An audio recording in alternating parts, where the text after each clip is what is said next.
अस्सलामुअलैकुम। Horror stories के एक न्यू एपिसोड के साथ मैं हूं मज़हर मलिक। कैसे हैं आप लोग? उम्मीद है खैरियत से होंगे।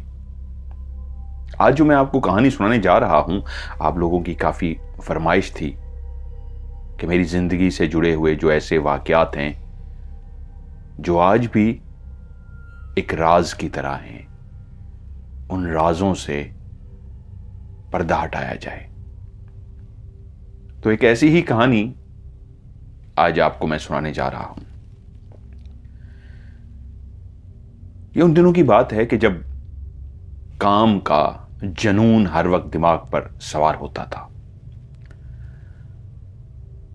एक ऐसी लोकेशन को ढूंढना जो मोस्ट हॉन्टेड हो, जहां पे वाकई जिन्नात का बसेरा हो, वहां पे जाएं,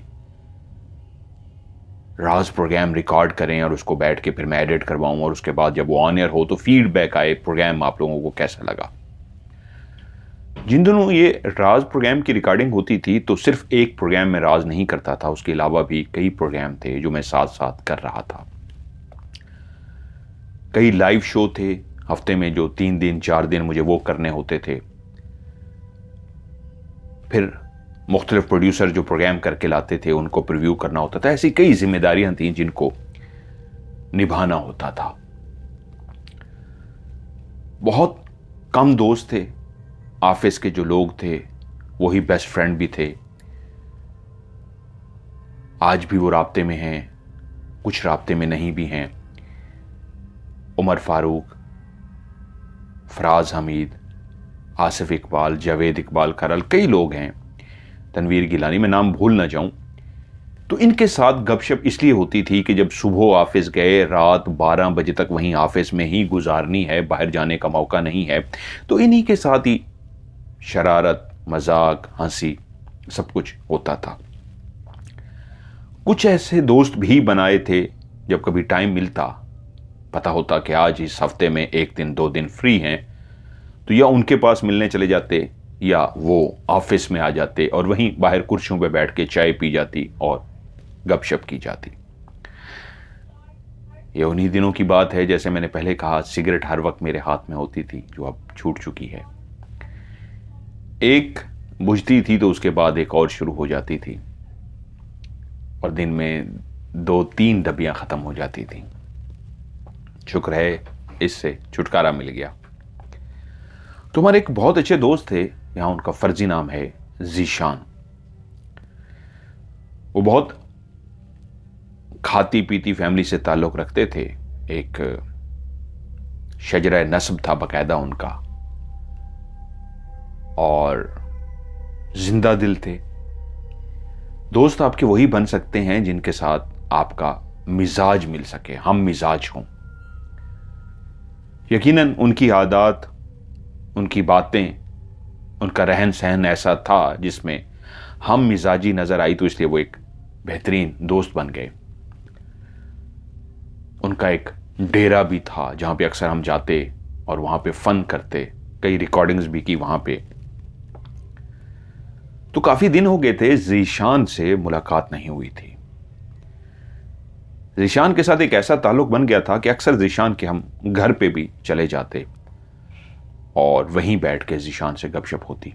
जीशान मेरे घर भी वहां पे आता और कभी ऑफिस से अगर जल्दी छुट्टी मिल गई, यानी कि शाम को 7 बजे फारिग हो गए, तो छड़े छांट थे, तो जीशान को कहा भाई किधर है? उसने कहा मैं फला जगह पे हूँ, आ जा यार बैठते हैं। तो घर बैठ के गपशप का सिलसिला ऐसा चला कि रात के 12, 1, 2, 3, 4 बज गए। उसको कहा भाई 2-3 कमरे तो हैं, सो जा, तो वो भी वहीं पे सो जाता। काफी अरसा हो गया था जीशान से मुलाकात नहीं हुई थी। तो एक दिन किसी से पता चला कि, मैंने कहा यार जीशान काफी दिन हो गए हैं, नजर नहीं आ रहा, कहाँ चला गया है? उसका राब्ता भी नहीं हो रहा, उसका कोई अता पता भी नहीं है। तो मुझे किसने बताया कि सर आपको नहीं पता, उनके साथ तो बड़ा एक खास मसला चल रहा है। ये शायद मेरा एडिटर था, यहाँ मैं नाम नहीं लूंगा, उसके साथ मैं कमरे में बैठा एडिटिंग करवा रहा था। मैंने कहा क्या हुआ? उसने कहा वाकई आपको नहीं पता? मैं कहा यार नहीं पता, मैं मसरूफ़ रहा हूँ, रिकॉर्डिंग और काम ये सारे सिलसिले रहे हैं, तो इस वजह से पता नहीं चल सका क्या हुआ है। उसने कहा जी आपको पता है कि उनकी एक मंगेतर, मैंने कहा हाँ हाँ, उसको यार हम भाभी कहते हैं। उसने कहा जी उनसे ये बातें पता लगी हैं। मैंने कहा क्या? उन्होंने कहा जी आपसे रब्ता करने की भी कोशिश की गई है, लेकिन आप इन दिनों बहुत ज़्यादा मसरूफ़ थे, फ़ोन वगैरह नहीं सुन रहे थे, तो शायद आपसे भी रब्ता जो करने की कोशिश की गई वो इसलिए नहीं हो सका, वो आपसे दोबारा रब्ता करेंगे। मैंने कहा यार फिर भी पता तो चले मामला क्या है। उन्होंने कहा जी यहाँ पे नाम जितने भी हैं ये समझिएगा मिलते जुलते एक फ़र्जी नाम हैं जो रखे गए हैं। उनकी जो मंगेतर है आयशा, उसकी दोस्त को जानते हैं? मैंने कहा यार उसकी दोस्त कोई जहन में नहीं आ रही, फिर भी बताओ, पूरी कहानी बताओ, फिर मामला समझ आएगा। तो उसने कहा आपको पता है कि इन दोनों की शादी होनी है और ये दोनों एक दूसरे को पसंद भी करते हैं, और ज़ैनब जो है ये ज़ीशान और आयशा के बीच में एक तरह से पैगाम रसानी का भी काम करती थी। शादी तो दोनों की होनी है, लेकिन बाज़-औक़ात जब जिस तरह नहीं मिल सकते, राब्ता नहीं हो सकता, तो ज़ीशान ज़ैनब के ज़रिए उस तक पैगाम वगैरह पहुंचाता था। ऐसे नहीं कि मतलब उनका रिश्ता ज़ैनब की वजह से बना, वो रिश्ता पहले ही बन चुका था, लेकिन ज़ैनब पहुंच में थी, हर वक्त ज़ीशान उसको राब्ता कर लेता मोबाइल पे और वो उस तक पैगाम पहुंचा देती, क्योंकि जो आयशा थी वो फ़ोन के मामले में ज़रा यूँ समझ लीजिए बहुत ज़्यादा उसको मोबाइल पसंद नहीं था, हर वक्त मोबाइल उसके हाथ में नहीं होता था। तो मैंने कहा अच्छा फिर? तो उन्होंने कहा जी कि जो अब मामला ये हो गया है कि ज़ीशान साहब घर से भी बाहर ज़्यादा नहीं निकलते, घर पे ही रहते हैं, और वो ज़ैनब से शादी करना चाह रहे हैं। मैं कहा हैं ये कैसी खबर है भाई, ये तो अजीब व गरीब सी है। उन्होंने कहा आपने ज़ैनब को देखा नहीं? मैंने कहा नहीं यार मैंने नहीं देखा हुआ, जिक्र हुआ हो, शायद नाम सुना हो, लेकिन मैंने देखा नहीं है। कहते हैं फिर आप देखें, आप इस मामले को देखें, अगर आपको नहीं पता था। मैंने कहा शायद आप इंटरेस्ट नहीं लेना चाह रहे या इस मामले में इन्वॉल्व नहीं होना चाह रहे। मैंने कहा नहीं यार वो हमारा दोस्त है, क्यों नहीं इन्वॉल्व होना, मुझे तो पता ही नहीं था। उनने कहा फिर? मैंने कहा आज ही प्रोग्राम बनाओ, आज मेरे पास टाइम है, इसको एडिट करो, मुकम्मल करो, शाम तक हम प्रोग्राम बनाते हैं, बाइक पे ही चलेंगे ज़ीशान के पास। उस लड़के का बाइक था, हम लोग दोनों बाइक पे सवार हुए, ज़ीशान के घर पहुंच गए। पता लगा ज़ीशान अपने कमरे में है, हम वहां उसके कमरे में चले गए। कमरे में इसलिए कि वो बाहर निकल ही नहीं रहा था, घर से बाहर उसका निकलना उठना बैठना ज़्यादातर बंद हो गया था। वरना जब भी हम जाते थे ज़ीशान का पता करते थे, वो ड्राइंग रूम में आ जाता था या बाहर आ जाता था। उस दिन उन्होंने कहा जी आप अंदर ही आ जाएं। अच्छा, कमरे में जाके जब उसको देखा तो उसकी हालत बिल्कुल अजीब सी हुई हुई, वो बंदा ही ना नजर आए कि जिसको हम पहचानते थे, जो हमारा दोस्त था। उसके चेहरे की रौनक, वो हिस्से मजाक, वो मजाक करना, वो गपशप करना, वो बातें करना। उसने दाढ़ी बढ़ाई हुई, कपड़ों का हुलिया भी अजीब सा, और मैं उसको देख के मैं उसको मिला कि यार उसके मिलने में भी वो गर्मजोशी नहीं थी। मैं जाके मजाक के मूड में एक दोस्त को जुमले भी कस दिए कि खैर है भाई, हमसे भी कोई नाराज़गी हो गई है, क्या हो गया है? नहीं नहीं कुछ नहीं यार बैठो। तो बैठ के गपशप से अंदाज़ा हुआ कि ये मुरझा चुका है, इसके अंदर कोई हिम्मत नाम की चीज़ भी नहीं है, और मामलात बहुत ज़्यादा अपसाइड इसके जा रहे हैं, जिसकी वजह से मैं इतना समझ गया कि ये जहनी तौर पे नॉर्मल नहीं है। मैंने कहा यार क्या हुआ है, मामला क्या है? उसने कहा यार कुछ नहीं, खास नहीं। उसको बहुत ज़्यादा उकसाया गया इस बात पे कि यार चल बता दे। तो उसने कहा कि यार एक लड़की है, मैं उससे शादी करना चाह रहा हूँ, मैं उससे प्यार करता हूँ, और वालिदैन मेरी उससे शादी नहीं करना चाहते। वो अड़ गए हैं, पता नहीं किस बात पे अड़ गए हैं। जिस तरह उसने ये जुमले कहे थे, मैं उसको गौर से देख रहा था। मैंने कहा अच्छा कौन है? उसने नाम बताया, उसका नाम ज़ैनब है। इस नाम को पहले ही सुन चुके थे, तो अब मामले को संभालना था, एकदम से इजहार भी नहीं करना था कौन है, क्यों है, किस तरह, अगला फिर आपको नहीं बताता। तो इस तरीके उसको डील करना शुरू किया। यार ये तो गलत बात है, अगर आप कहीं करना चाह रहे हैं तो बिल्कुल करना चाहिए। इंसान की अपनी भी कोई पसंद होती है, और अगर इंसान को कोई पसंद आ जाए और उसी के साथ करना चाहता है तो इसमें गलत बात क्या है, बिल्कुल होना चाहिए। ओए तू टेंशन न ले, मैं हूं ना तेरे साथ, मना लेंगे जिसको भी मनाना है, राजी कर लेंगे। लेकिन इस तरह नहीं, ये जो तेरी हालत है भाई, इस तरह मिलेगा तो नहीं। ये नहीं, उस तरह उसको एक्टिव करने की कोशिश की बातों बातों से, कि भाई उसको लगे कि दोस्त उसके साथ हैं और जैसा वो चाहता है वैसा ही होगा। उसको काफ़ी देर लगी हमें नॉर्मल करने में। काफ़ी देर के बाद वो बेहतर सा हुआ, उसके चेहरे पे थोड़ी सी मुस्कुराहट भी आई। अब मुझे लगा मामला जितना मैं समझ के आया था उससे कई गुना ज़्यादा डिस्टर्ब है। अब वो फिर इस तरह लगा जैसे कुछ थोड़ा सा होश में आया है। होश से मुराद एक दिमाग जो इंसान का बिल्कुल माउफ होता है, बंद होता है, सोचने समझने की सलाहियत ही नहीं होती। अब वो जब बोलना शुरू हुआ तो लगा कि वाकई उसकी सोचने समझने की सलाहियत जो है वापस आ गई है। उसने खुद ही बातों बातों में बताया कि यार तुम जानते हो कि मेरा आयशा के साथ मंगनी हुई हुई है, वो मेरी मंगेतर है। हाँ ये उसके साथ ठीक नहीं हुआ मुझे पता है, लेकिन यार मैं क्या करूं, मेरे बस में नहीं है। कैसे हुआ क्या हुआ कुछ समझ ना आई कि मेरा उसके साथ इस तरह ज़ैनब के साथ मामला हो गया कि अब यार उसके बगैर मैं सोचूं भी तो मेरे दिल को कुछ होने लगता है। और मामला इस हद तक आगे चला गया है कि अब उसके बगैर ज़िंदगी में गुजारा नहीं है। यार जीना मरना उसी के साथ है। मैं तो फैसला कर लिया कि घर वालों को मैंने कहा है कि ये मान जाएं, लेकिन ये नहीं मान रहे। और अगर ये ना माने तो फिर अब मेरा अगला स्टेप यही होगा कि मैंने घर छोड़ देना है। मैंने कहा ठीक है, कोई मसला नहीं यार, घर तो है अपने पास, जगह भी है, रोला किस चीज़ का है, टेंशन नहीं लेनी, आप मुतमईन हो। उसने कहा बस यार यही है, इनको मनाओ, आप इनको समझाओ कि ये मान जाएं, इस तरह के ये सारा कुछ ठीक हो जाए। मैंने कहा यार तू बेफिक्र हो जा, हम सबको मना लेंगे, लेकिन एक काम तो कर, हमारी होने वाली भाभी है तो कम से कम उससे मिलवा तो सही। लो जी, वो राजी हो गया। उसको लगा कि उसको पूरी सपोर्ट मिल गई है कि अगर घर की ज़रूरत पड़ी तो घर भी है, निकाह कराना पड़ा निकाह भी हो जाएगा, और तुझे किसी किस्म की टेंशन भी नहीं। एक इंसान जो परेशान हो उसको ज़हनी सहारे की ज़रूरत होती है। अगर कोई इसको ज़हनी सहारा दे दे और उसको कोई कहे कि यार हम तेरे साथ हैं, ये भी अरेंज हो जाएगा, ये भी हो जाएगा, ये भी हो जाएगा, और वो इंसान उस पर ट्रस्ट करता हो, तो वो फिर अलर्ट हो जाता है कि इसका मतलब है हो जाएगा। फिर वो बहुत से स्टेप लेने को तैयार हो जाता है।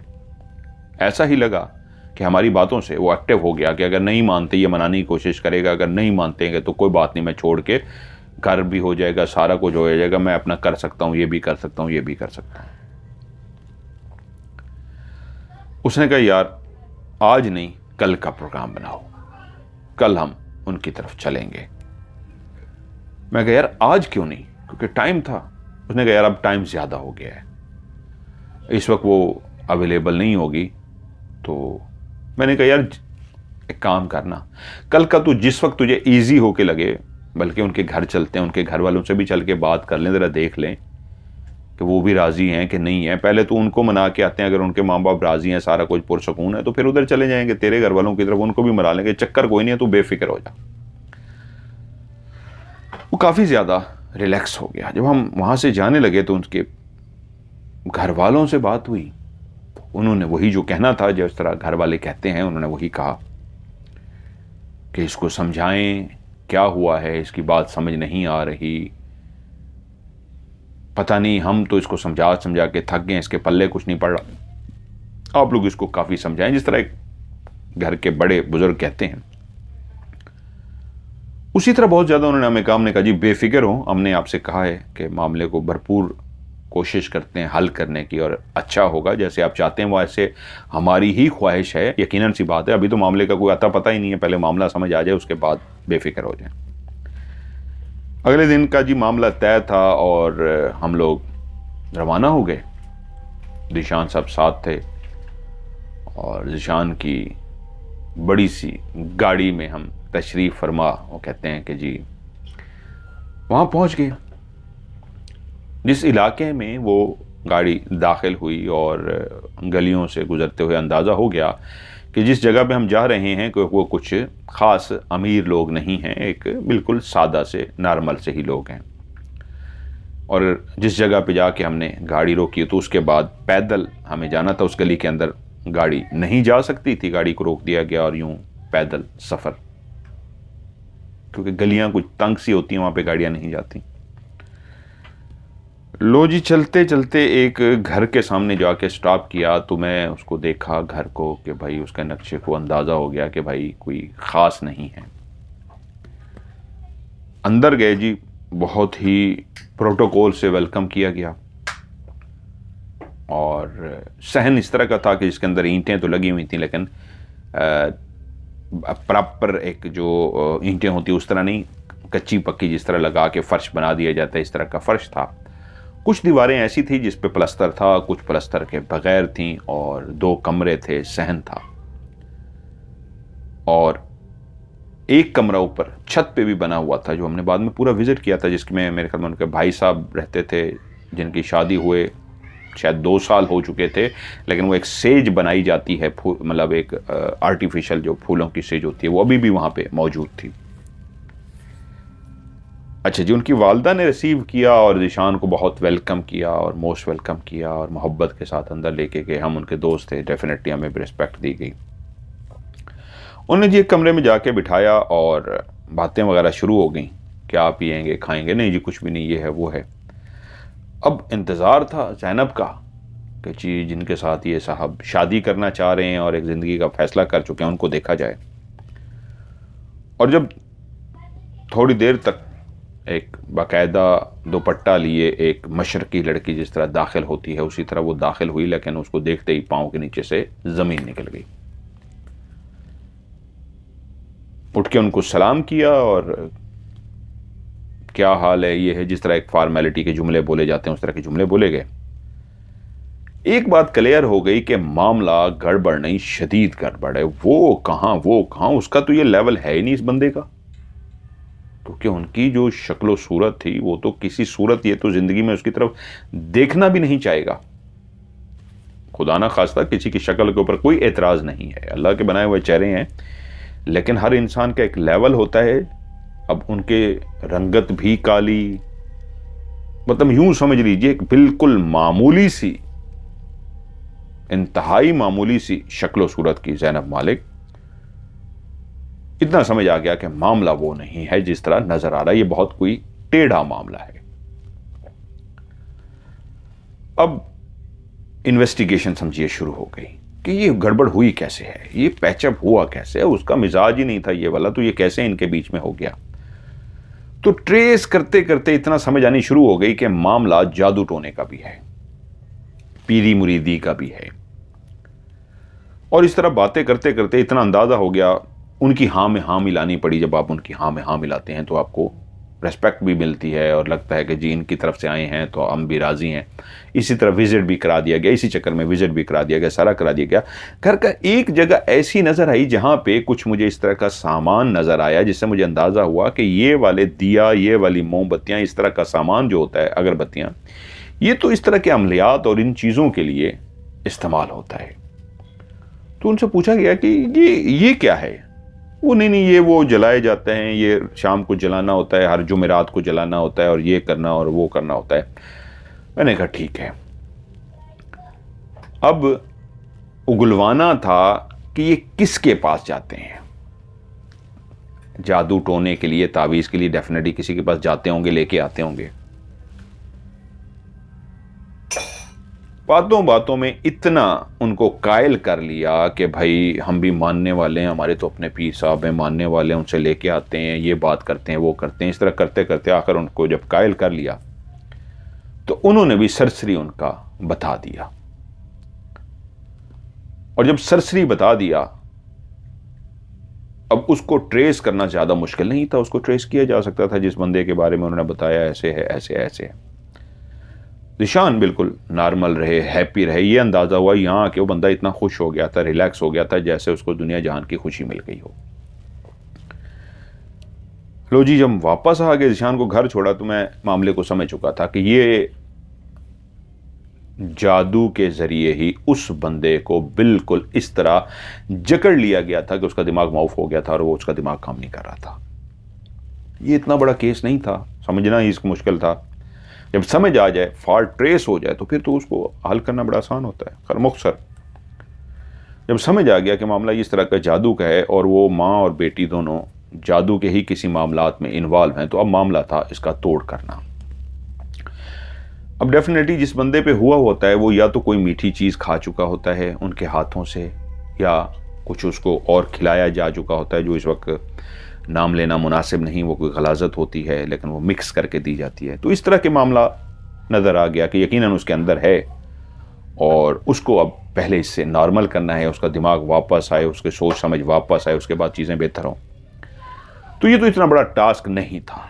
अब उसके ज़रिए आना जाना ज़रा ज़्यादा शुरू कर दिया उनके घर में, और वहाँ पहुँच के यकीनन कुछ चीज़ों की तलाशी लेनी थी, कुछ चीज़ों को चेक करना था, और वहाँ पे भी कुछ डाल के आना था जो पानी की सूरत में होता है, पड़ा हुआ दम किया हुआ पानी। मुलाकातों का इस तरह जब सिलसिला शुरू हुआ, वहाँ पे भी कुछ पानी वगैरह डाला गया और ज़ीशान को भी पानी मुसलसल पिलाया जाता रहा, उससे मिलना मिलाना रहा कि रोज़ रात को अब महफिल होने लगी कि इस बहाने उससे महफिल हो जाए। उसको पानी पिला दिया जाता और उधर भी पानी डाला जाता रहा, उधर वो जो ज़ैनब साहबा थी उनको भी पानी पिलाया जाता रहा। ज़ीशान साहब आहिस्ता आहिस्ता होश में आना शुरू हो गए। मतलब होश से मुराद अपने आप को संभालना, उसी तरह बात करना, हिस्से मजाक करना, गपशप करना, वो सारी चीज़ें उसी तरह होनी शुरू हो गई। और एक वक्त ऐसा आ गया कि पता लग गया कि ये अब उससे खार खाना शुरू हो गया है, उस लड़की से बात नहीं कर रहा। मुझे एक दिन फोन आता है, वही साहिबा बात करती हैं और वो डायरेक्ट रेस्पेक्ट चीज़ें साइड पे रख के कहती हैं, तू करके बात करती हैं कि तू जो कर रहा है ना ठीक नहीं कर रहा, तू जानता है इसका अंजाम क्या होगा, तू जिस खुशफहमी में है ना, तेरी खुशफहमी बहुत जल्दी निकल जाएगी, देख तेरे साथ होता क्या है। इस तरह की बहुत सारी बातें की गई। आगे से मैंने कहा जी ठीक है, कोई मसला नहीं, देख लेंगे, बड़ी बात तो कोई नहीं कर सकते, कुछ भी नहीं है, लेकिन देखते हैं, अल्लाह खैर करेगा। इतना अंदाजा हो गया कि अगले अब इस पे अब उनको अंदाजा हो गया था कि ये लड़ाई करती है, एक नॉर्मल लड़ाई समझ रहे थे, लेकिन उनको पता लगा कि भाई उसका तो दिमाग वापस जा रहा है, वो तो साइड पे निकल रहा है। उन्होंने अपनी तरफ से तेज करना शुरू कर दिया। जब तेज करना शुरू कर दिया तो फिर आपको भी वक्त निकाल के उसी को तेज करना होता है, यानी टाइम देना होता है। हमने भी तहिया कर लिया भाई इसको कि इसको फौरी हल करना है। उधर से उन्होंने जोर लगाया, इधर से हमने जोर लगाया, लेकिन ये मामला कोई इतना मुश्किल नहीं था, हमारे हाथ में आ गया। क्योंकि जब उससे लड़ना शुरू हो गया था तो अब उसको इतना परहेज कर दिया गया था कि यार फिलहाल तूने किसी के हाथ की कोई चीज़ नहीं खानी। पहले तो वो सुनने को तैयार ही नहीं था, वो तो जाना मिलना खाना। अब जब उसका दिमाग बेहतर होना शुरू हो गया तो उसने मिलना कम कर दिया, और यही सबसे बेस्ट चीज़ थी। जब उसने मिलना कम किया तो घर वालों का इसको पकड़ के रखो, ये मिले ना, कुछ नहीं होता। एक टाइम आया कि उसका दिमाग बिल्कुल रिलैक्स हो गया, तो उसको इतना तक होश आ गया कि ये मैं किधर था, ये मैं क्या कर रहा था, ये हो क्या रहा था मुझसे, और वो खुद अपने आप पे हैरान। असल ये मामला नहीं था, क्योंकि मैं आपको कहानी की तरफ लेके जा रहा हूं। जब ये बिल्कुल नॉर्मल हो गया, वो शख्स भी बिल्कुल नॉर्मल हो गया, तो वो हमारे साथ बैठे और कहे यार टकरे मारे कि ये मैंने क्या किया है। हमने कहा यार तूने नहीं किया, तेरे साथ हो गया है। बंदे को पता नहीं लगता, करने वाले कर जाते हैं। तेरे साथ हो गया है, तू इस्तेमाल हो गया है। और कच्चा काम भी अगलों ने नहीं किया, अगले किसी के पास जाते हैं और खुद बैठ के घर करते हैं। और जिस तरह की वो लड़की जिसके साथ तू अटैच था, अब मैं तुझे खुल के बताता हूं कि भाई उसको पहली दफ़ा देखते ही मुझे झटका लग गया था कि ये तो काला जादू करती है। जब वो अंदर आई थी पता लग गया था ये काला करती है। उस कमरे में बैठते ही पता लग गया था कि यहाँ पे असरात हैं, लेकिन तुझे उस वक्त तो समझ नहीं आनी थी ना, बताना था। खैर अब तोड़ हो गया है। उसने फिर बहुत सारी बातें बताई। होता ये था कि पैगाम कोई पहुंचाना होता था तो वो रोज मिलती थी, सहेलियां थी, तो ये उसको कह देता था कि यार उसको मेरा ये पैगाम दे दें, इस तरह दे दें। इस तरह करते करते उसने बीच में क्या गेम डाली कि ये मैं आपको एंड पे बताऊंगा। जब फैमिली को पता लग गया कि ये मामला इस तरह था और मैंने ये हल कर दिया है, तो वो उनके बुजुर्ग आ गए बीच में। उन्होंने कहा जी अब आपको एक टास्क देना है। मैंने कहा जी बोले। उन्होंने कहा जी इससे भी एक बड़ा मसला है। मैं कहा जी मैं हाजिर हूं, बताएं। मिलना मिलाना तो फैमिली के साथ था, लेकिन बहुत सारे मामलात में डिस्कस नहीं होती थी चीज़ें। एक नॉर्मली हद तक सलाम दुआ करके आप आगे चले। उन्होंने कहा जी आयशा की बड़ी सिस्टर है, उनका नाम है, मैंने फर्जी नाम रखे हैं, वो ना हो अमारा तक बोलते हुए रहूं, अमारा। उनकी बेटी है छोटी हानिया, उसके साथ एक मसला है। लेकिन प्रॉब्लम ये है जिस जगह वो शादी हुई हुई है उसका घर का जो सरबराह है वो एक सरदार है, अपने मिजाज का है, वो किसी की सुनता नहीं। अपने अलावा वो कहता है कोई बोल भी नहीं सकता। पढ़ा लिखा है डेफिनेटली, डॉक्टरों के पास जितना भी टेस्ट थे, इलाज थे, वो सारे करवा लिए हैं, लेकिन रिस्पांस कोई भी नहीं मिल रहा। डॉक्टर उसको नफ्सियाती मसला कह रहे हैं कि बच्ची के साथ कोई थोड़ा सा नफ्सियाती मसला है जिसकी वजह से उसके साथ ये हो रहा है। तो हमें लगता है वो नफ्सियाती मसला नहीं है। तो आप इस मसले को क्या कर सकते हैं? मैंने कहा जी ये तो है, देखा जाए, मिला जाए, उसके बाद फैसला हो सकता है कि जी ये क्या है क्या नहीं। उनने जीशान की ड्यूटी लगाई कि भाई आप इनको लेके जाएं और इनको मिलाएं। अब वो जो घर था जहां पे हमने जाना था वहीं पे ही था, लेकिन थोड़ा सा दूर फासले पे एक बहुत बड़ा समझिए घर था प्रोटोकॉल वाला, जहां पे उनके चौकीदार, उनके मुलाजिम, इसका ये वो सारा। हम पहुंच गए। शुरू में उन्होंने अपना डेरा सा बनाया हुआ था। डेरे के अंदर 4-5 कमरे बने हुए थे। एक कमरा, मैंने फर्जी नाम क्या लिखा उनका, मिलता जुलता नाम रखा है, सिकंदर। सिकंदर साहब का एक रूम था स्पेशल, जिसके अंदर वो अक्सर दिन को या किसी वक्त भी बेटाइमा या टाइम पे वो अक्सर उस रूम में सो जाते थे। और बाकी रूम मेहमानों के लिए भी थे, बैठने के लिए भी था। मतलब एक बड़ा सा डेरा बनाया हुआ था, बड़ा खूबसूरत किस्म का डेरा था। आप बाहर जाके गाड़ियां वगैरह अपनी खड़ी करें, और डेरे का गेट एक लोहे का बहुत बड़ा गेट था, वो अक्सर खुला ही रहता था। आप अंदर दाखिल होते, कुर्सियां वगैरह लोहे की पड़ी होती थी, उसके ऊपर पानी का जग, जैसे ही आप जाते मुलाजिम चाय वगैरह बना के ले आता, खाने पीने का पूछा जाता, ये है वो है। आगे वो था, पीछे उनका घर था। अब मसला ये था उस बच्ची से कैसे मिला जाए। वो एक ही सूरत हो सकती थी कि जो सरदार साहब हैं वो इधर उधर हों और जीशान जो है वो बच्ची को ले आए, हानिया को। पहुंच गए। जो सरदार साहब थे वो बड़ी रिस्पेक्ट करते थे जीशान से, बड़े प्यार से मिले। हम उनके दोस्त हैं, मेरे साथ एक और भी थे, हम 3 लोग थे। बड़ी आओ भगत की, बैठे गपशप की, और टीवी के हवाले से भी बातें होनी शुरू हो गई कि जी क्या आजकल खबरें में चल रहा है, और ये क्या है, आपका इदारा बड़ा अच्छा काम कर रहा है, और ये है वो, ऐसी काफ़ी बातें होती हैं। फिर उसके बाद वो उठ के खड़े हो गए कि आप लोग बैठें गपशप करें, मुझे कुछ काम है, फिर मुलाकात होती है। हमने कहा जी ठीक है, हम तो यही चाह रहे थे वो जाएँ और कोई मसला हो। चले गए जी। जीशान को कहा आप हानिया को लेकर आए। अच्छा, वहीं पे एक साहब से मुलाकात होती है उसी डेरे पे। वो आजकल हर वक्त सरदार साहब के साथ अटैच थे, और जैसे ही हम अंदर दाखिल हुए थे उन साहब से भी मुलाकात हो गई थी। वो मुझे खटक गए थे, मैंने उनको देखा, उन्होंने मुझे देखा, तो हमने एक दूसरे को देख के तो लिया था, लेकिन खटक गए थे कि ये जिस तरह का बंदा है, जैसा नजर आ रहा है वैसा है नहीं। और वो इतना करीब था कि सरदार साहब जो फरमाते थे वो उस पर अमल करता, और जो भी मशवरा देता सरदार साहब उसकी सुन लेते थे, बाकी किसी की नहीं सुनते थे। लो जी, थोड़ी देर तक हानिया को वो ले आया। उसको देखते ही अंदाजा हो गया कि भाई ये तो स्पेशल केस है, इस पे तो डेफिनेटली वही असरात हैं जिसकी वजह से इसकी हालत हुई है। अब मैं एक दोस्त और जीशान बैठे हैं और हानिया साथ है, और मैंने उसको जैसे ही देखा मुझे इतना अंदाजा हो गया कि अब पढ़ाई करके ये हाजिरी कराने वाली बात है, और जैसे हाजिरी हो जाएगी तो मामला समझ आएगा क्या है क्या नहीं। उसी वक्त ना सरदार साहब की वापसी हो गई, और जैसे ही वापसी हुई तो पढ़ना पढ़ाना तो एकदम से रुक गया कि मैं पढ़ता या कुछ करता। उन्होंने जैसे ही आए अपना कमरा खुलवाया, उनका कमरा लॉक रहता था। वहीं पे जो मुलाजिम था उसने उनका कमरा खोला, वो हमें देखकर अंदर कमरे में चले गए और थोड़ी देर के बाद उन्होंने पैगाम भेजा कि इनको को इधर आ जाए। अच्छा, जैसे ही हम उनके कमरे में गए, पहले हम बाहर बैठे हुए थे, वो एक स्पेशल वीआईपी रूम था, कमरे में दाखिल होते ही मुझे झटका लग गया कि मामला इस कमरे में ख़राब है। मतलब सर भारी हो जाता है, आपके कंधे भारी हो जाते हैं, आपको मामला समझ आ जाता है कि इस तरह का कोई गड़बड़ है। ज़्यादा देर वहाँ ना बैठ सके, हम बाहर आ गए। दिशान इतनी देर में उसको वापस छोड़ आया, हानिया को।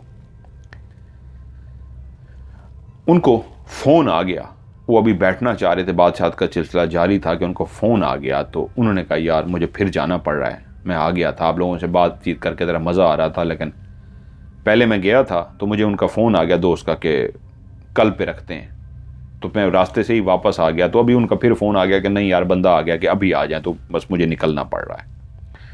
सिकंदर साहब तो उसी वक्त चले गए, लेकिन मैंने दिशान की तरफ देखा, उसने इशारा किया कि ले आऊं। मैंने कहा नहीं, अभी नहीं। उसने कहा क्यों? मैंने कहा जो मैं सोच के आया था मामला उससे भी ज़्यादा गड़बड़ है। और ये उन डेज़ की बात थी जो भी डेफिनेटली ये इन मामलात में इतना वक्त के साथ साथ आप सीखते हैं, एकदम तो एक्सपर्ट नहीं हो जाते इन मामलात में। ये तो ज़िंदगियाँ आप लगाएं, ज़िंदगियाँ गुजारें, तो तब जाके आपको वक्त के साथ साथ समझ बूझ जाती है। उस वक्त तो एक स्टार्ट था जितना एक समझ बूझ जाती थी। अब में और उसमें तो बहुत फ़र्क है ना। वो तो कई साल पहले की बात है, तो उसमें तो इतनी एक्सपर्टीज़ नहीं थी, शायद अब हो तो अब तो बहुत आसान है। मैंने कहा यार इस वक्त ज़ीशान उसको बिठा के पढ़ना, ऊपर से उनकी वालदा भी आ गई, जो हानिया की वालदा थी। उनको बताया गया कि वो चले गए हैं, तो वो इस तरह आई बाहर के, उन्होंने कहा जी उनको बुलाएं। मुझे बुलाया गया तो वो सामने आ गई। उन्होंने कहा भाई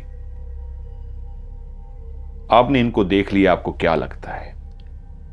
मैंने कहा जी बिल्कुल आप सही हैं, ये जिन्नात का ही मसला है। उसने कहा हम तो इलाज वगैरह करा रहे हैं, आपको पता है सिकंदर साहब इन चीज़ों को नहीं मानते, उनके सामने हम बात भी नहीं कर सकते, लेकिन हम यही कहते हैं। वो कहते हैं नहीं किसी से नहीं बात करनी, आपने नहीं जाना, सिर्फ डॉक्टर से ही बात करनी है।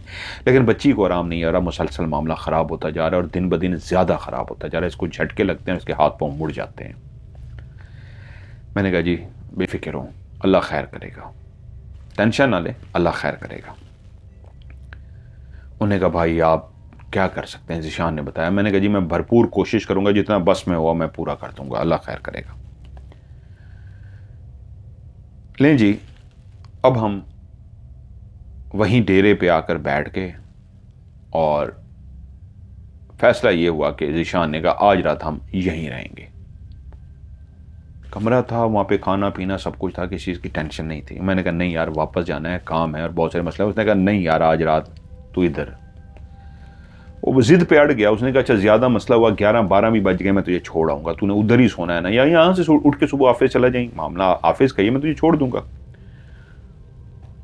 यूं उसकी बात को मान लिया गया और रात वहीं रहने का प्रोग्राम बनाया। अब शाम का टाइम था, जब बैठे तो वहाँ पे परहेज़ होता है, याद रखिएगा। अब तो एक एक चीज़ का पता है। उन दिनों में एक, जैसे मैंने कहा स्टार्ट में एहतियात से बोलना पड़ रहा है, स्टार्ट में बहुत सारी गलतियाँ करता है इंसान। आपने ऐसी चीज़ नहीं खानी होती जिससे मुंह से स्मेल आए, जैसे लहसुन नहीं खा सकते, ऐसे कई चीज़ें मतलब जो जिनका परहेज़ करना होता है। हम बैठे, हमने कोई परहेज़ नहीं किया, दोस्त थे, लगे रहे और शरारत गपशप जो हो सकता था वो हमने सारा किया। यहाँ तक कि रात हो गई, सोने के लिए हम बिस्तरों पे पहुँच गए। 3 लोग हैं, मैं, ज़ीशान और एक और कैमरामैन है। रात शुरू हुई है तो ऐसी तबीयत ख़राब हुई है मेरी, ऐसी तबीयत ख़राब हुई है कि सर भारी, कंधे शदीद भारी और सीने के अंदर दर्द पड़ गया, ऐसे जैसे जान निकल रही हो। मैं उठकर बैठ गया, काफ़ी देर लेटा रहा। अब मैं कह रहा हूँ यार ना सीने में जलन हो रही है, अब क्या करूँ?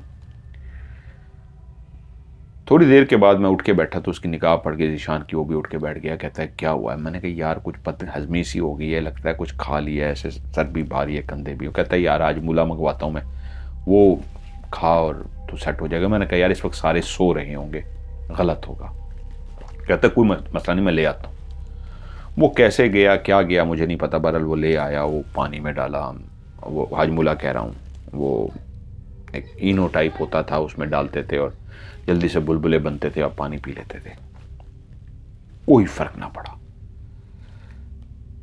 मुझे अंदाजा हो गया कि मामला वो नहीं है, कुछ और है।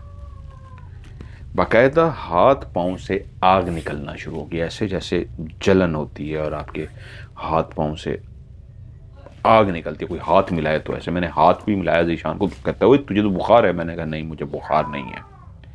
माथे पे इधर उधर हाथ लगाया, वो ठीक है, लेकिन हाथ और पांव के आग निकल रही थी और बेचैनी थी कि बढ़ती जा रही थी। पूरे जिस्म के अंदर ना दर्द होना शुरू हो गया।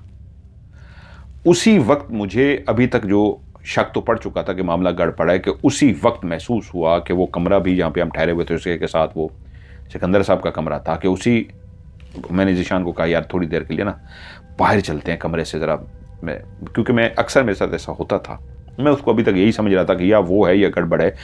लाइव शो 2 घंटे का 2.5 घंटे का जब मैं करता था ना, अक्सर उस वक्त भी मेरी ऐसी हालत हो जाती थी, तो मैं एकदम से बाहर निकल आता था, शर्ट उतार देनी शदीद ठंड के अंदर, और शर्ट उतार देने कहना मेरे हाथों पे पानी डालो ठंडा, माथे पे छींटे मारने ठंडे पानी के। मैंने कहा शायद ऐसी कैफियत है। बाहर आया तो जैसे ही बाहर निकले तो मुझे महसूस हुआ नहीं भाई मामला तो ये है ही नहीं।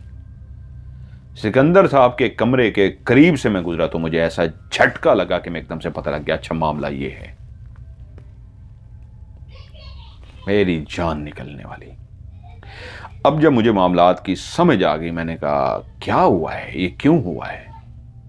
दायरा कड़ा तो किया था, फिर ये क्या हुआ है? तो फिर अंदाजा हुआ 1 2 3 बदपरहेजियां हो गई हैं। एक, इस तरह के मामलात में जब इन्वॉल्व होते हैं स्टार्टिंग में, तो आप आम इंसान की तरह भी जी रहे होते हैं और आपको उसमें इन बातों का भी ख्याल रखना होता है कि जब मिसाल के तौर पे आप एक्सपर्ट हो जाते हैं, फिर तो आपकी ज़िंदगी का वो रूटीन और शेड्यूल हो जाता है, आप उसी के अंदर गुजारते हैं। सुबह दोपहर शाम रात को सोते हुए भी कौन सा दायरा कड़ा करके सोना है, सुबह उठ के कौन सा पढ़ना है, सारी चीज़ें आपकी रूटीन ज़िंदगी का हिस्सा बन जाती हैं। जब आपका स्टार्ट होता है तो उस वक्त डेफिनेटली आप फ़न कर रहे होते हैं, जवानी होती है तो आप फ़न भी कर रहे हैं, दोस्तों के साथ भी हैं, ये भी कर रहे हैं, बहुत सारी चीज़ें भूल जाते हैं। याद आया कि ये 3 गलतियां हुई हैं जिसकी वजह से ये जिस्म की हालत हो रही है। ओ तेरी खैर, मैं कहा मारे गए, ठीक है।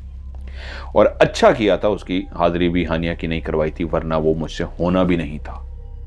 मजे की बात, वो होना भी नहीं था। जब समझ लग गया ना तो मैंने वहां पे पढ़ाई की, पढ़ाई करके मुसलसल अपने ऊपर दम करता रहा और उसको एक लाइन पढ़ने के लिए दी ज़ीशान को, यार ये पढ़ और ये तो उस पर फूंक मेरे पे। उसने समझ गया, उसने भी पढ़ के फूंकना शुरू कर दिया, मैंने भी पढ़ना। थोड़ी देर तक बिल्कुल ऐसे ऐसे लगे कि अब बेहतरी की तरफ आ रही हैं। जो जान निकली हुई थी, तबीयत की खराबी हो रही थी, वो आहिस्ता आहिस्ता बेहतर हो रही है। जब मैंने देखा अब काफ़ी हद तक बेहतर हो गया ना, मैं सांस लिया, मैं कहा यार शुक्र है मैं ठीक हुआ हूँ। तो मैं चलता हुआ सीधा उस कमरे के पास गया कि ये क्या सीन है। उस कमरे के करीब खड़े होकर पढ़ाई की तो क्लियर हो गया मामला है क्या। ओके, सुबह हो गई, सो गए जैसे कैसे, लेटे, उसके बाद गपशप की थोड़ी देर, लेटे और सुबह हो गई। मैं ऑफिस की तरफ निकल गया।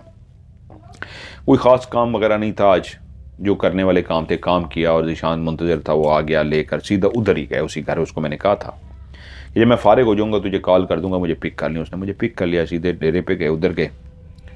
तो जाते ही हमारी मुलाकात उन साहब से हुई जो सिकंदर साहब के बिल्कुल करीब थे, आजकल खासम खास थे, और जिनकी आंखों में देखते ही मुझे पता लग गया था ये क्या है। मैंने उसे देखते ही जाके बाकायदा हाथ जब मिलाया ना, तो उसके हाथ को पकड़ के ज़रा ज़ोर से दबाया और उसकी आंखों में देख के ना तंज़ियन मुस्कुराहट दी, क्योंकि मैं तैयारी के साथ गया था आज। तो उसको ना झटका लगा, उसने हाथ छुड़वाने की कोशिश की। मैं कहा ना जी ना, हम जिसका हाथ पकड़ते हैं उसका हाथ नहीं छोड़ते, आप क्यों हाथ छुड़ा रहे हैं, आपसे तो अभी मोहब्बत हुई है। उसने हाथ छुड़वा लिया, क्योंकि जो एक पढ़ाई की थी, एक जो सिलसिला था, उसको झटका लग गया था। अब वो मौके की तलाश में था, इधर उधर लोग हों तो वो बात कर सके। उसने थोड़ी देर के बाद मौका उसको मिल गया, सिकंदर सब इधर हुए, तो उसने कहा तू निकल जा, तू इस मामले में ना पड़, तू यहां से चला जा, नहीं तो तू सोच भी नहीं सकता तेरा पंगा किसके साथ है। मैं कहा किसके साथ है? अब तैयारी के साथ जब इंसान जाता है ना, उसका कॉन्फिडेंस लेवल और होता है। मैंने कहा सरकार, कल जो आप करके गए थे ना, उसने कुछ नहीं किया, तेरे पीछे जो तेरा बाप है ना, वो भी कुछ नहीं कर सकता। ये एक साइकोलॉजिकली गेम थी। कैसे? मैंने कहा जा, तेरा काम नहीं है, तू तो हाथ मिला के झटका खा गया है, अब उससे लड़ाई है जो पीछे है। अब सारा समझ आ गया है, अब देख होता गया है, पहले तू उड़ेगा फिर वो उड़ेगा। उड़ेगा का मतलब उनको जो उस वक्त सुनाना था कि मतलब तू मरेगा, ये लफ्ज नहीं कहा जाता मरेगा, तो कहता है तू उड़ेगा फिर वो उड़ेगा। तो वो पहले तो मजबूत था, लेकिन एक दो जुमले उसको इस तरह के कहे गए जो अमलियात और इस तरह के मामलात में होते हैं, उनको समझ आ जाते हैं। उसको जब जुमले समझ आए ना, उसने कहा नहीं, मैं नहीं लड़ूंगा तुझसे, तूने लड़ना है या उससे लड़। मैंने कहा मैं तो लड़ने आया हूं, आया ही लड़ने हूं। अब ईशान को हमारी बातें समझ नहीं आ रही, ऐसी कुछ बातें होती हैं जो तीसरा नहीं समझ सकता। मैंने कहा मैं तो आया हूं लड़ने हूं, बोल, मैं अकेला जाऊंगा। कहां है? वो इस तरह इमोशनल उसको किया, और मकसद उगलवाना था कि उगलवा सकूं। और वो इतना इमोशनल हुआ कि उसने कहा वो है, जा, तेरा भी बाप है, उससे मिल। लो जी। मैं कहा थोड़ी देर तक अभी जाते हैं। हम वहां पे बातें करना शुरू हो गए। वो वहां से निकल गया। मैं जानता था ये सीधा उसके पास जाएगा, और मैं यही चाहता था ये उसके पास चला जाए। हम बातें करते रहे, और जब टाइम हो गया मैं कहा ज़ीशान उठ जा। कहता है किधर? मैं कहा आ जा। अब सच्ची बात है, उस वक्त दिल की धड़कन तेज थी। एक रिस्क लेना होता है, इसमें आप नुकसान भी उठा सकते हैं, आप इतनी पावरफुल तो नहीं होते, लेकिन एक ऐसा बंदा जो अमलियात में, काले जादू में बहुत एक्सपर्ट हो, उसके सामने इस तरह नहीं जाना चाहिए। लेकिन आशीर्वाद अगर आपके साथ हो, और आशीर्वाद देने वाली हस्ती ये भी कह दे कि तेरा इम्तिहान है, यानी आशीर्वाद तो है तेरे साथ, लेकिन तेरा भी इम्तिहान है, तो आप एक्स्ट्रा कॉन्शियस होते हैं। आपको जो कुछ पढ़ाया, लिखाया, सिखाया गया होता है, वो आप सब आजमा रहे होते हैं। खुल के नहीं बताया जा सकता, तभी लफ्जों में होता है। तो वो तमाम एहतियाती तदाबीर कर ली गई जितनी भी आती थी। अगर मिसाल के तौर पे एक मक्खी का रास्ता रोकने के लिए अगर शीशा लगा दिया जाए तो काफ़ी है, दरवाज़ा बंद कर दिया जाए तो मक्खी अंदर नहीं आ सकती। लेकिन आप एक्स्ट्रा कॉन्शियस हो तो आप 5 दरवाजे बंद कर दें कि अगर पहले से किसी तरीके की गलती से दाखिल हो भी गई तो दूसरा दरवाज़ा बंद होगा, उससे दाखिल नहीं हो सकती। उससे दाखिल हो भी गई तो तीसरा, फिर चौथा, 5वां नामुमकिन हो जाता है। तो ऐसे ही जब इस तरह के मामलात होते हैं, किसी जादूगर, और वो भी बहुत पहुंचा हुआ काले जादू का माहिर हो, तो उसके साथ जो तह लगाई जाती है वो 4-5 लगाई जाती है। वो तमाम हिफाजती इकदाम कर दिए जाते हैं, जिसमें पानी दम करके पी लेना, पढ़ के अपने ऊपर फूंक लेना, कुछ बांध लेना। ऐसा पढ़ा हुआ होता है जिसकी गरहा क्या कहते हैं उसको, गिरहा लगाना, गिरहा लगा के उसको बांध लेना। ऐसी तमाम इकदाम कर ली गई, और हम दोनों पहुंच गए। उसको मैंने कहा यार तूने करीब नहीं आना, बाकी एक जहन में रखी, ये टाइम है, इतने टाइम तक अगर मैं आ गया बाहर तो वेल एंड गुड, अगर मैं ना आया तो समझी यार मैं खतरे में हूं, फिर तू जो हेल्प कर सकता है ना वो कर दी। उसने कहा मतलब मुझे बता तो सही। मैंने कहा यूं समझ, एक पावरफुल शख्स है, बहुत पावरफुल है, और उसकी कस्टडी में ये सारा कुछ हो रहा है, अभी मामले की तह तक पहुंच रहे हैं, मैं उसके साथ दू बदू होने जा रहा हूं, और ये सच्ची बात है, वो बहुत मजबूत है, बहुत पावरफुल है, ताकतवर है। मैं जो करने जा रहा हूं ना, 30 मिनट इनफ टाइम है, इससे पहले मुझे वापस आ जाना चाहिए। अगर इससे ज्यादा होना तो समझ जाएंगे फिर खतरा है मेरी लाइफ को। फिर तो जिस तरह की मदद कर सकता है ना, अंदर आई, अकेला ना आई, किसी को लेके आई। अगला परेशान हो गया कि यार किस मुसीबत में डाल दिया है। ये इस तरह के मामलात होते हैं। लें जी, उसको दूर भेज दिया गया। छोटे मोबाइल होते थे उस वक्त, ये LCD टच, ये बड़े मोबाइल नहीं थे उस वक्त। पाकिस्तान में क्यू मोबाइल चलता था ज़्यादा। जाके जी उसके घर के सामने पहुंचे, दरवाज़ा खटखटाया गया। थोड़ी देर के बाद वो साहब दरवाजे पे खुद तशरीफ फरमा हुए। कहा कौन? मैंने नाम लिया, मजहर मलिक। उसने एकदम से दरवाज़ा खोल दिया और उसका मैंने हुलिया देखा था। मैं समझ गया कि वो बहुत बहुत बहुत ज़्यादा ताकतवर शख्स था। वो काले इल्म में इतना महारत रखता था कि सिर्फ उसको देख के ही अंदाज़ा हो गया था कि उसके पास चीज़ें हैं, उसके पास ऐसा नहीं है कि वो एक फर्जी बन के बैठा हुआ है, वो बहुत ताकतवर है। उसने सलाम का जवाब दिया। कहते आ जाएं। मैं कहा जी मेहमान को आप अंदर आने की दावत नहीं देंगे? आ जाएं आ जाएं। अंदर दाखिल हो गए। एक कमरा था जिसके अंदर पर्दे लगे हुए थे, नीचे बिछाया गया सिस्टम था, तकिए लगे हुए थे, गाँव तकिए, और AC चल रहा था। हम लोग बैठ गए। मैंने उसे कहा कि जी क्या करना है? तो वो बिल्कुल आंखें झपकाए बगैर और मुस्तकिल देखते हुए पढ़ने की, देखने की कोशिश कर रहा है कि इसको जान सकूं, ये कौन है, ये क्या है। वो पहले उसको बता गया था, उसका जो वो खास बंदा जो उधर था डेरे पे। कहता है आप बताएं क्या करना है? मैं कहा जी सिंपल सी बात है, कुछ ज्यादा नहीं। कल जो कुछ आपने किया कुछ नहीं हो सका मेरा, अभी भी करना है। मैं आपके घर बैठा हूं, कर लें। मैं वापस कहते हैं उसी कमरे में जाता हूं सिकंदर साहब के, यहां कहते हैं यहां बैठता हूं, जो करना है कर लें।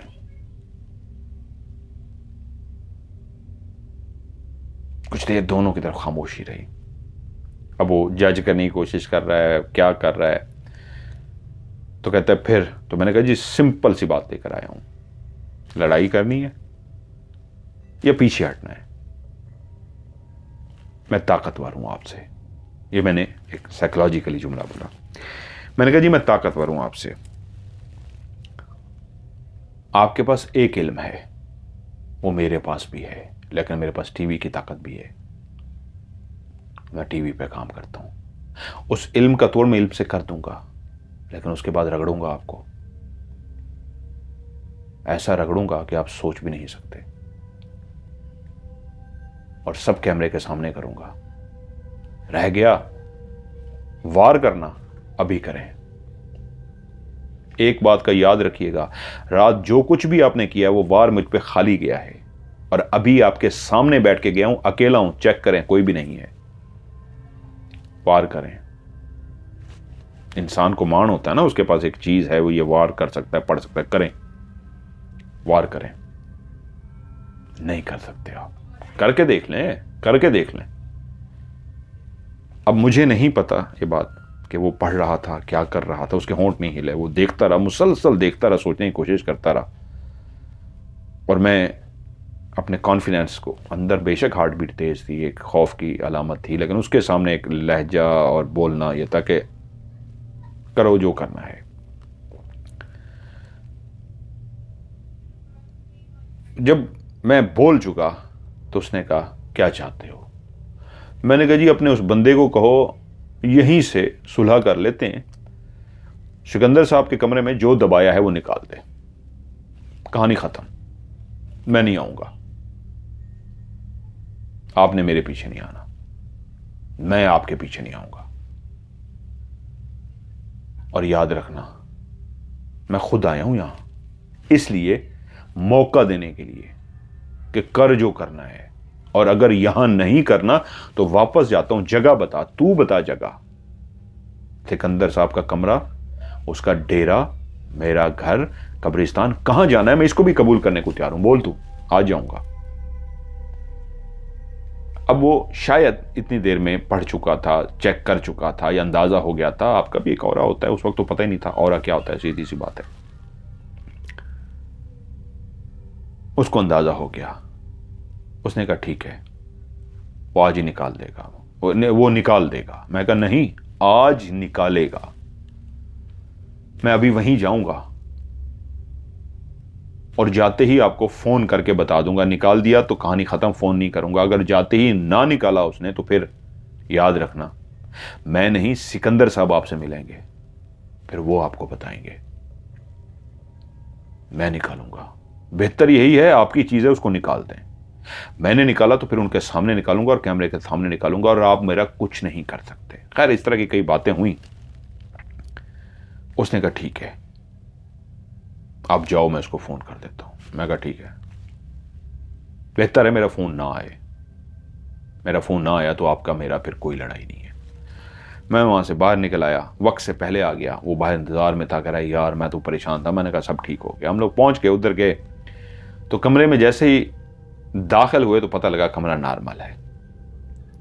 वो साहब पहले ही अपना काम कर चुके थे, उनको फोन शोन कर दिया गया होगा। इसी मौके की मैं तलाश में था।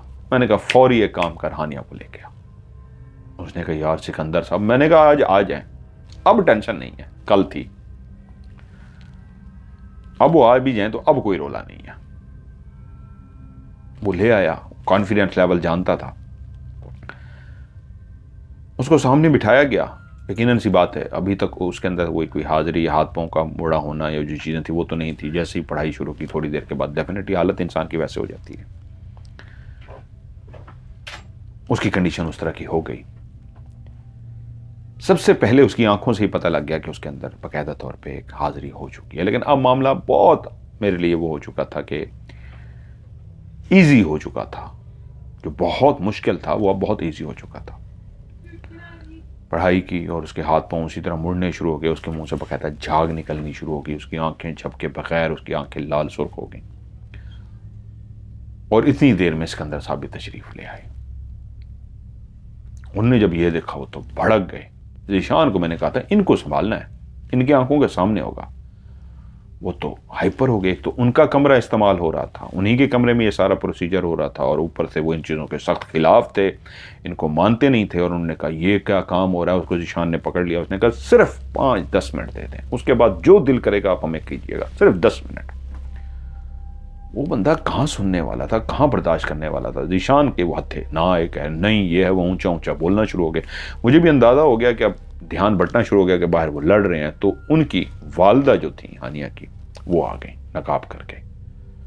उन्होंने आके हाथ जोड़ लिया। उन्होंने कहा 5-10 मिनट की बात है, मेहरबानी करें। जैसे कैसे उनको मिल मिला के उन्होंने वो इस बात पे माने कि सिर्फ 10 मिनट है बस, उसके बाद नहीं।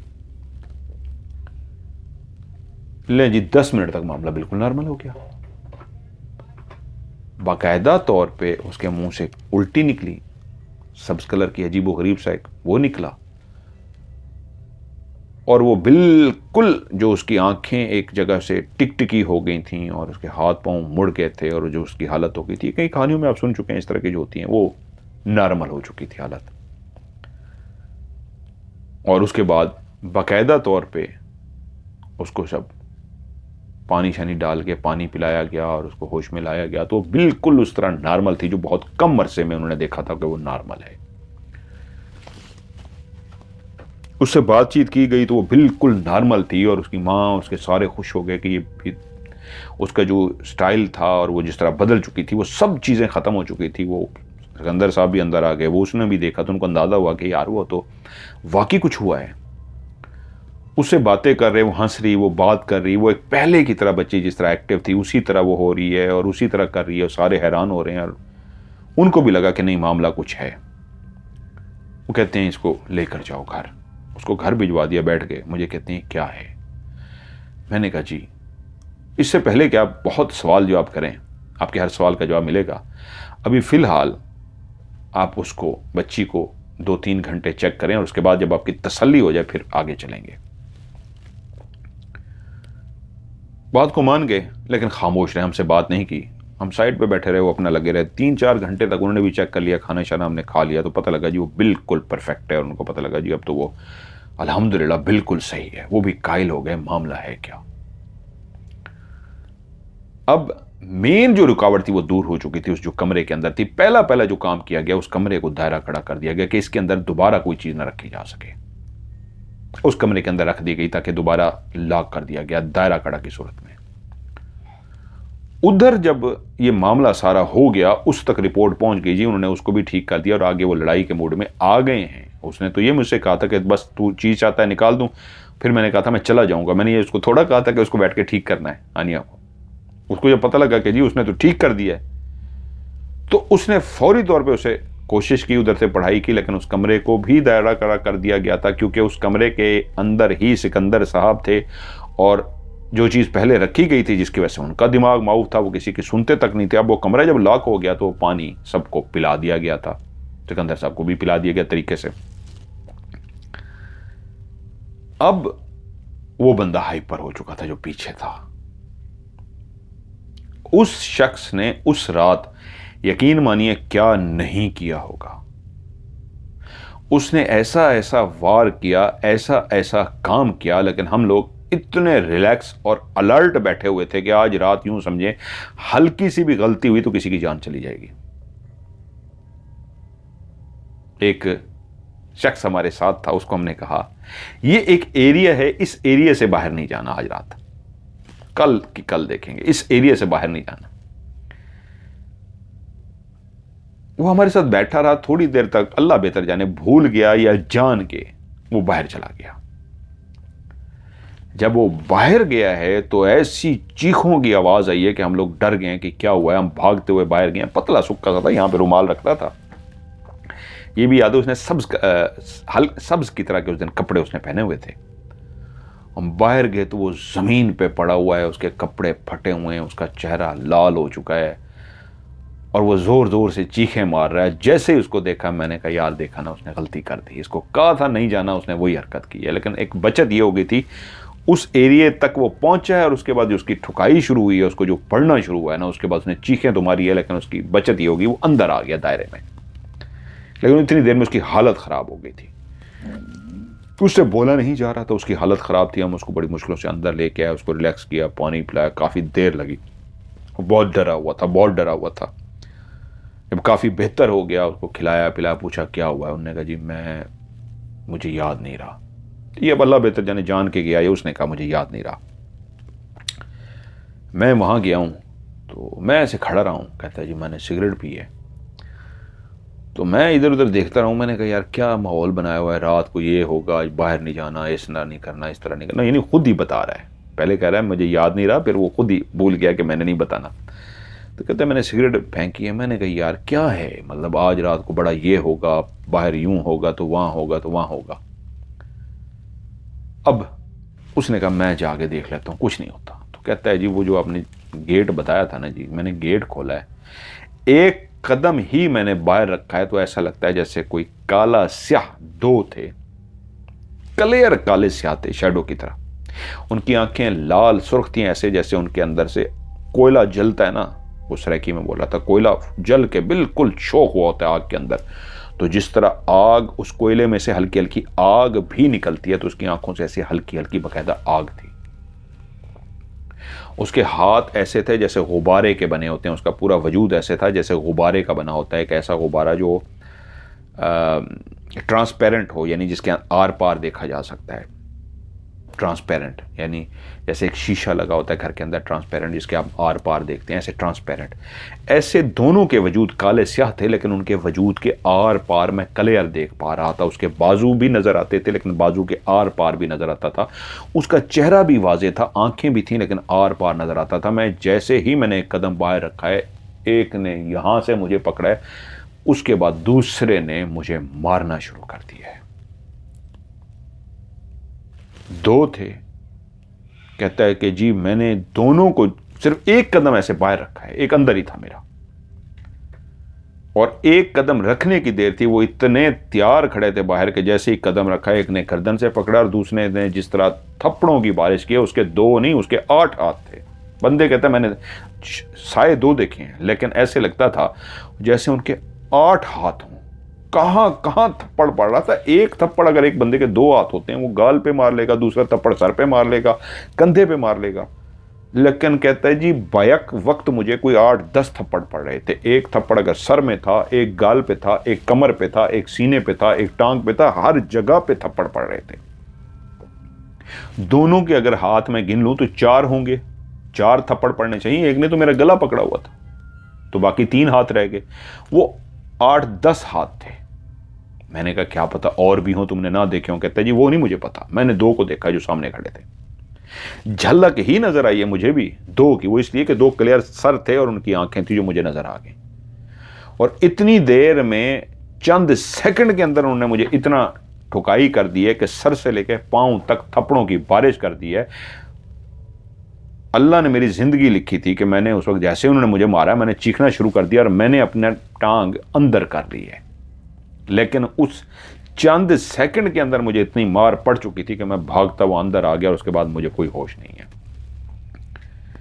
मैंने उसे कहा आंखों से देख लिया, तुझे कहा था। उसने मान ली गलती। कहता है जी मैं जान के देखने गया था। खैर रात फिर उसके बाद एक एहतियात से गुजारी गई। डेफिनेटली बहुत सारी चीज़ें थी। जब आपकी एक फैमिली की इस तरह की बात होती है तो आप हर बात नहीं खुल के बता सकते, कि कहानी बहुत सारे लोग सुनते हैं, उन तक भी पहुंच सकती है। तो इसलिए बहुत सारी चीज़ों को मकसद होता है। किस्सा मुख्तसर जी, सुबह हो गई, हमने कहा जी अब उठ जाएं, अब जहां जाना है आना जाना है, कोई टेंशन नहीं, कोई बात नहीं। रात जो कार्रवाई डालनी थी वो डल गई है, अब मामला बेहतरीन हो गया। उन्होंने कहा जी अब कहां जाना है। मैं कहा जी सीधा उसी के पास।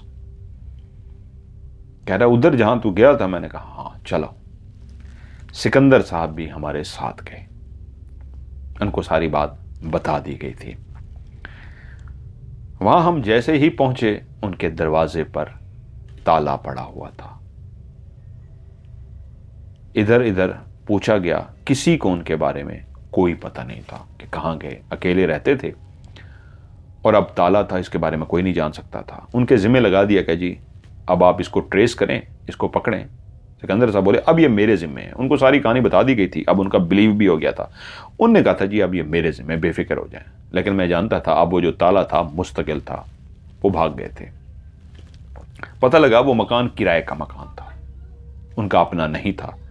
और इस तरह के जो लोग होते हैं कभी भी अपना पक्का मकान लेकर नहीं रखते, किराए के मकान में रखते हैं। जब भी उनको कहीं इधर उधर होना होता है, मकान छोड़ा और गायब हो गए। सामान होता नहीं है, नीचे बिछाने का सामान रखा होता है, एसी और इस तरह की चीज़ें जो होती हैं वो अपने लगा लेते होते हैं, और जब भागना होता है तो गए। अब बहुत सारे सवाल थे जो सिकंदर साहब के पास थे, जो वो पूछना चाहते थे, ज़ीशान के पास भी थे। मैंने उनसे कहा ज़ीशान से, हर सवाल का जवाब तो मैं भी नहीं दे सकूंगा, लेकिन इतनी सी बात है कि ये मामला भी ज़ैनब के साथ जुड़ा है। वो परेशान हो गया, क्या? मैंने कहा जी ज़ैनब अकेली नहीं है, उसकी मां भी उसके साथ इन्वॉल्व है। और ये मामला इसलिए वहां तक है कि आप पहले इसमें आए, आपको रगड़ा लगा और आप हाथ में चले गए, और उसके बाद उसकी मां वहां तक जाना चाह रही थी, उस घर तक। उसने कहा यार इसकी तुक नहीं बनती, मुझे समझाओ कि लॉजिक नहीं बन रही। मैंने कहा आपसे एक बात छुपाई गई है। उसने कहा क्या? ज़ैनब की एक और बहन भी है। वो हैरान हुआ कि नहीं उसकी एक ही बहन है। मैं कहा नहीं, उसकी एक और बहन भी है और वो बड़ी उम्र की है, उसकी शादी नहीं हुई।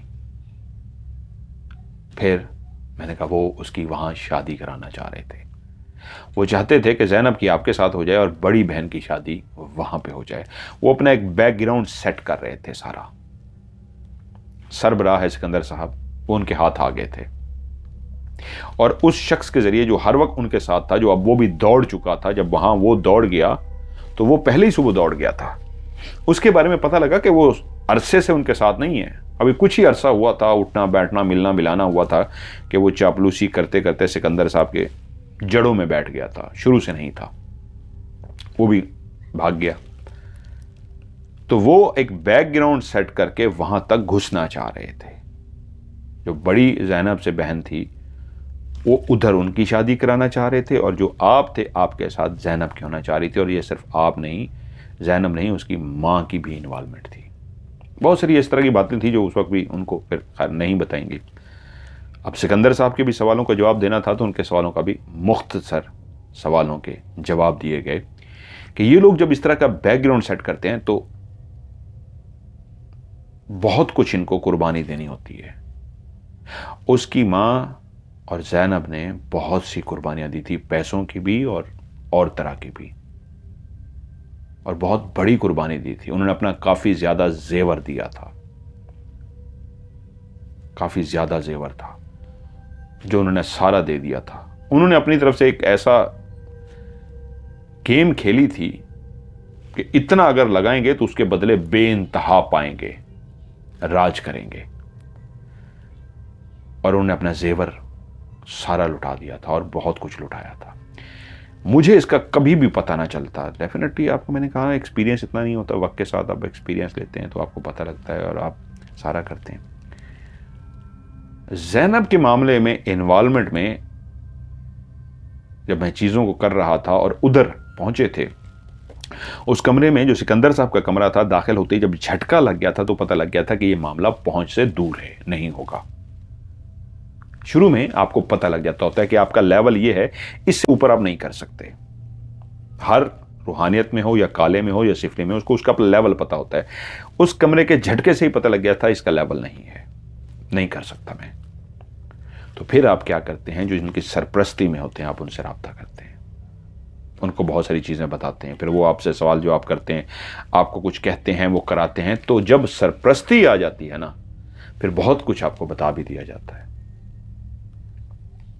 और जब आपको बता दिया जाता है तो फिर आपको खेलने में, समझने में आसानी हो जाती है कि अच्छा बैकग्राउंड ये है, ये सारा कुछ हुआ हुआ है, ये कड़ियाँ आपस में मिल रही हैं, इसको मैनेज करना है और इसको सेट करना है, वरना आप नहीं कर सकते। अल्लाह के जो इल्म वाले लोग हैं उनको तो बहुत सारी चीज़ों का पता लग जाता है। उन्होंने चंद सवाल ही पूछने होते हैं और चंद काम ही आपसे कराने होते हैं कि ये करो, ये करो, ये करो, और उनको वहीं बैठे सब पता लग जाता है। फिर वो जब आपको पूरी गेम बना के देते हैं, ये करो, ये करो, ये करो, और एक स्पेशली लाइन जो बोली गई थी कि तुम्हारा इसमें इम्तिहान है, जो उस वक्त लाइन मुझे आज भी याद है कि ये तुम्हारा इसमें इम्तिहान है। ये ऐसी लाइन होती है जिसके बाद फिर आप अपना पूरा जोर लगा देते हैं, चाहे कुछ भी हो जाए, आपको जीतना है, हारना नहीं है, क्योंकि इम्तिहान पास करना होता है। लेयर की, जिस तरह मैंने आपको कहा ना, पहली, दूसरी, तीसरी, 5-5 लेयर उस वक्त आप लगाते हैं जब आपको पता होता है कि आपका मुकाबला एक इंतहाई खतरनाक से है और इम्तिहान में है। तो बेइंतहा जो आपकी लेयर लगती हैं वो इसलिए लगती हैं, वो भी बैठा जिस वक्त पढ़ रहा था, हो सकता है उसने उस लेयर को चेक कर लिया हो कि जितनी लेयर में ये है, या मेन चीज़ होती है, उनको भी पता लग जाता है कि सरपरस्ती कोई चीज़ होती है। कोई अकेला आके बैठा है और इतना दावा करे तो ऐसा कर नहीं सकता। याद रखिएगा एक अहम बात, आंखों में देखकर बात करना ये सबसे मुश्किल काम होता है। और वो ऐसा शख्स जो काला जादू जानता हो, जो अमलियात जानता हो, उसकी आप आंखों में आंखें वही शख्स डाल सकेगा जो ताकत भी रखता हो, वरना उस लम्हे उनकी आंखों में एक ऐसा करंट होता है, या कह लीजिए ऐसा सहर होता है, उनकी आंखें ऐसी वेव्स निकाल रही होती हैं कि आप ताब नहीं ला सकते। आप कुछ देर देखते हैं तो उसके बाद आप पलकें झपकते हैं, मुंह नीचे कर लेते हैं, उन आंखों की आप ताब नहीं ला देते। उनकी आंखें के अंदर से निकलने वाली जो शुआएं होती हैं वो आपके जिस्म के अंदर बाकायदा कपकपी तारी कर देती हैं। ये अलामत होती है कि वो शख्स जो सामने बैठा है वो बहुत पावरफुल है, उसकी ताकत कितनी है, उसका घूर के देखना ही ताकतवर होता है कि आपके जिस्म के अंदर लर्जा तारी हो जाता है। ये सबसे बड़ी बात होती है। और जब आप 5 लेयर में हों और आप आंखों में आंखें डाल के कहें मैं बैठा हूं, यहां कर या कहीं भेज कर, तो करके देख ले, तो उसको पता होता है कि इस वक्त मेरी आंखों से जो निकल रही है, आम बंदा तो उसकी ताब ला ही नहीं सकता, उसकी तो जान निकल जानी चाहिए, उसका तो खौफ से बुरा हाल होना चाहिए। लेकिन ये फिर भी आंखों में आंखें डालकर बात कर रहा है, इसका कॉन्फिडेंस लेवल भी बता रहा है, तो वो भी अलर्ट हो जाते हैं। तो ये एक कई राज होते हैं और आप सब राजों से पर्दा नहीं हटा सकते। कुछ बातें, कुछ राज होती हैं जिनसे आप पर्दा हटा सकते हैं, सब राजों से पर्दा भी नहीं हटाया जा सकता। लेकिन याद रखिएगा, ऐसे बहुत सारे लोग हैं लेकिन वो बहुत कम हैं। अगर कोई ऐसी कहानी ढूंढी जाए जिसमें एक ऐसा शख्स जो काले जादू पे या सिफली पे या अमलियात पे अबूर रखता हो, बहुत मुश्किल से ढूंढा जाता है। गली मोहल्ले में हर जगह पे जो बैठा है आमिल बन के, ये झूठ हैं, ये फ्रॉड हैं, इनके पास कुछ भी नहीं है। जो वाकई किसी इल्म में, ज़्यादातर तो काले वाले हैं जो अबू रख, क्योंकि नूरानी वाला सामने नहीं आता, वो पर्दा नशीन होते हैं, अपना आप शो ही नहीं करवाते। जो काले वाले दावा करते हैं, बैठते हैं, वो भी कोई इस तरह दरबार लगा के नहीं बैठते कि रोज़ लोग आ रहे हैं और वो काले जादू का बड़ा बन के बैठा हुआ है, तवीज़ दे रहा है, काम कर रहा है। नहीं, वो फ्रॉड है। वो अकेला रहता था, उसके पास कोई मुरीद नहीं जाता था, वो कोई पीर बन के नहीं बैठा था, याद रखिएगा। ऐसे शख्स जो पीर बन के बैठे हैं और लोगों को रोज़ मुरीद बना के और उनको जादू कर करके दे रहे हैं, ये सब झूठ है, ये बिजनेस है। जो काला भी करता होगा, उसके पास कोई चीज़ होगी तो उसकी ख़ास निशानी है, वो अकेला होगा, उसके पास कोई नहीं जानता होगा। ख़ास केस होते हैं उनके पास, इंतहाई ख़ास केस, मकासद होते हैं कोई उनके, और वो भी उनके केस लेते हैं जिनसे उनको भी कोई फ़ायदा होता है, सिर्फ पैसे का नहीं, और बहुत सारे फ़ायदे लेते हैं। इस तरह के फ़ायदे जिनसे उनके जादू में इजाफा होता है, जिनसे उनकी ताकत में इजाफा होता है। उन दोनों माँ बेटियों से और उनकी एक बड़ी बेटी से उसने जो फ़ायदे लिए से, वो फ़ायदे ऐसे थे कि कोई और नहीं करेगा। उसके लिए अगर वो कोई ढूंढता किसी ऐसी एक दो औरतों को कि मेरे लिए ये वाला अमल करो, तो कभी कोई नहीं करेगा। लेकिन उनको अपना काम था, तो उसने कहा मेरा ये काम भी करना होगा, तो वो तैयार हो गई।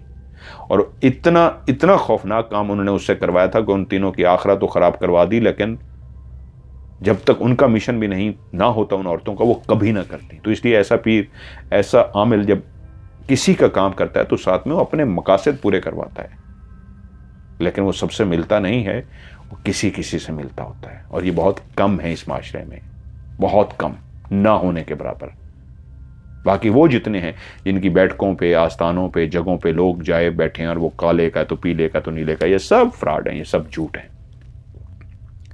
ये कहानी कैसी लगी नीचे कमेंट्स में ज़रूर बताइएगा। वीडियो को लाइक कीजिएगा, दोस्तों के साथ शेयर ज़रूर कीजिएगा।